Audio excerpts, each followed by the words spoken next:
Ray, when someone asks you if you're a god, you say yes! Welcome to Watch Mojo, and today we're counting down our picks for the top 10 things to know before watching Ghostbusters Afterlife. My grandfather died. My mom says we're just here to pick through the rubble of his life.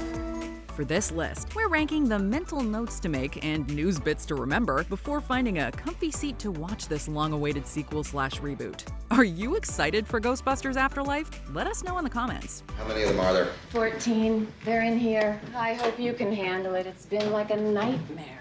Number 10. It's been finished for a while. Why'd you bring me up here? Entertainment value? What is that? I don't know.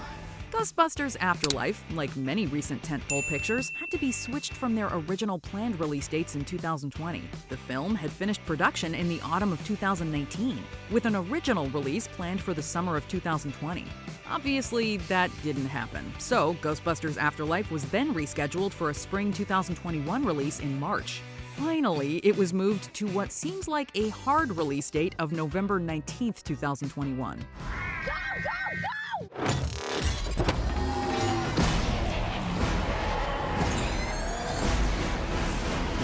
Given that the film has already been given a surprise screening at CinemaCon back in August, we're fairly confident we will be riding along with our old friends this year.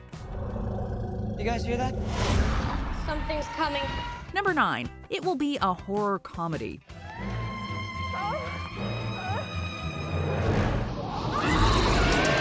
We mentioned how Ghostbusters Afterlife wrapped up principal photography in 2019, but there was already a buzz prior to that when the new cast members were announced. Among them was Finn Wolfhard from the It and Stranger Things franchises, which seems to be a pretty good fit. That's because Ghostbusters Afterlife seems to relish in bringing back horror elements to the franchise's largely comedic legacy. You're pretty sure, or you sure? I'm 100% sure. Just follow me and you'll know. Of course, the Ghostbusters movies are funny, but we think it's important to remember that the first movie also had some pretty good scares. So we're looking forward to what Afterlife has to offer for a new generation. Do exactly as I say. Get ready. Ready? Get her! Number 8. The advance buzz is good. Ghostbusters, We're ready to believe you. There's usually an embargo placed on media and journalists for when they're allowed to publish their reviews and critical analysis of an upcoming film. This is true with Ghostbusters Afterlife as well, but the advance leaked buzz behind the film seems to be nothing but positive.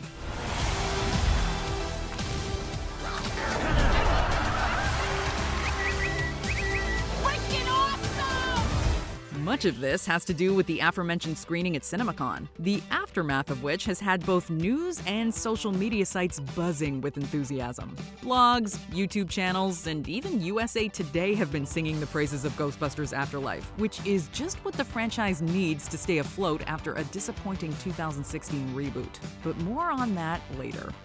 Oh my God. Number 7. Ivan Reitman's son took over the franchise. I'm Ivan Reitman, director of Ghostbusters and Ghostbusters 2, better known as Dad. And I'm his son. Ghostbusters Afterlife marks the return of a Reitman to the director's chair for the first time since Ghostbusters 2 in 1989. This time, however, it's not the OG Ivan Reitman coming back to the fold, but his son Jason. Jason Reitman is known for helming movies like Juno and Thank You for Smoking, and he also co-wrote the script for Afterlife with his dad back on as producer. But if anything, we'd be losing a customer.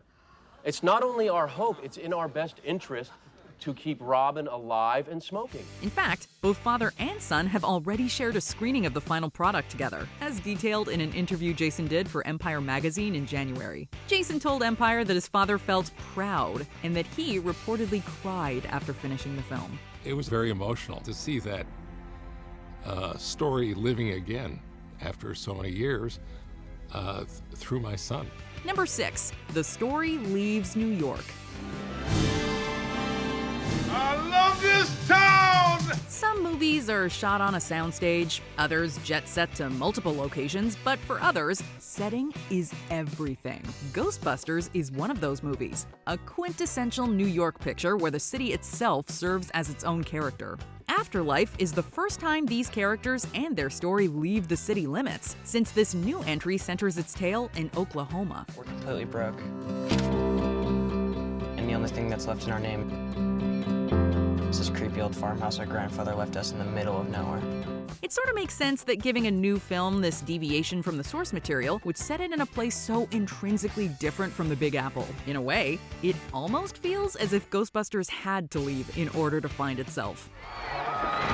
Nobody steps on a church in my town. Number 5. The Ghostbusters seem to be largely forgotten.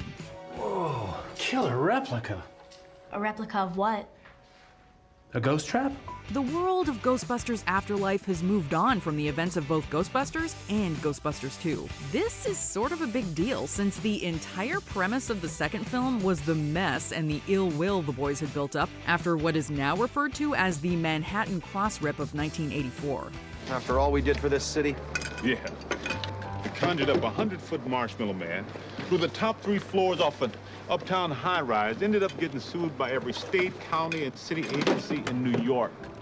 Yeah, but what a ride. In this new entry, the exploits of the original Ghostbusters are remembered by a die-hard group of fans and old-timers, but the modern pop culture landscape has moved on, with their adventures mostly being a distant memory. There hasn't been a ghost sighting in 30 years. New York in the 80s? It's like The Walking Dead. Number 4. It will be a direct sequel. Peter, this is an incredible breakthrough. I mean, what a discovery, a psychoreactive substance. Whatever this stuff is, it responds to human emotional states. Mood slime. Speaking of Ghostbusters 2, a recent interview co-star Ernie Hudson did with Screen Rant confirmed that Ghostbusters Afterlife will follow plot points from both the first and second films in the franchise. It remains to be seen, however, which plot points will be carried on from the sequel. Will we see any references to Peter McNichol's Janosch? How about a potential return for Vigo the Carpathian? He was also a lunatic and a genocidal madman. I hate this painting. I felt uncomfortable ever since it came up from storage. It's actually sort of refreshing to see a franchise embrace all of its past, as opposed to something like David Gordon Green's Halloween, which only focused on the first film. We're excited to see what's next. Goodbye, Michael.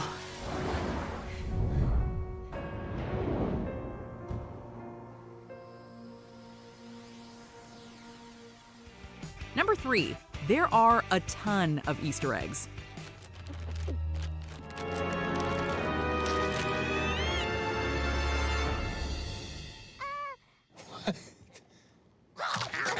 There's already a wealth of talk about the Easter eggs present within the trailer for Ghostbusters Afterlife, and who knows what other franchise callbacks we'll see with the final product. We're already stoked on the Stay Puft teases and the dusty remains of the Ecto-1. You went with the station wagon? It's the only one that had an engine. There's even a new ghost named Muncher who looks suspiciously like a certain green guy we all know and love. Although it remains to be seen how much Ghostbusters Afterlife will lean into the nostalgia of these Easter eggs, we certainly appreciate the thought of their inclusion. Are you troubled by strange noises in the middle of the night? Do you experience feelings of dread in your basement or attic? Number 2. Most of the original cast is returning. We neutronized it. You know what that means? A complete particle reversal. We had the tools, we had the talent. Yes, Ghostbusters Afterlife not only features a great new cast, but also a bevy of familiar faces making a welcome return to the series. One notable exception is Rick Moranis, who seems to be largely retired from the spotlight, while Harold Ramis is sadly no longer with us, having passed away in 2014. Do you have any hobbies? I collect spores, molds, and fungus. Other than this, however, Dan Aykroyd, Sigourney Weaver, Bill Murray, Annie Potts, and Ernie Hudson have all signed on to reprise their roles. This is not only cool for the audience, it's an encouraging stamp of approval that Ghostbusters Afterlife will be what all fans have been hoping for and more.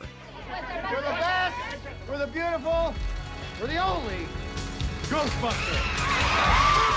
Before we continue, be sure to subscribe to our channel and ring the bell to get notified about our latest videos. You have the option to be notified for occasional videos or all of them.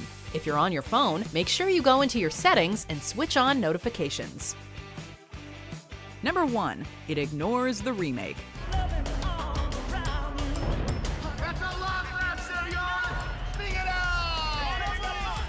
Although the original Ghostbusters is almost universally beloved, fans are usually split as to whether or not they actually enjoyed the sequel. This divisiveness can also be applied to the 2016 reboot, which has some defenders, but for the most part, left a sour taste in the mouths of many Ghostbusters fans.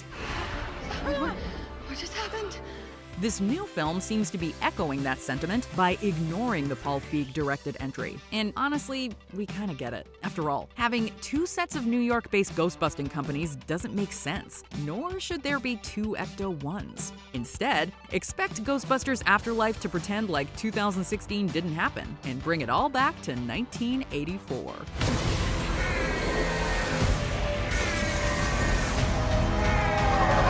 Do you agree with our picks? Check out this other recent clip from WatchMojo, and be sure to subscribe and ring the bell to be notified about our latest videos.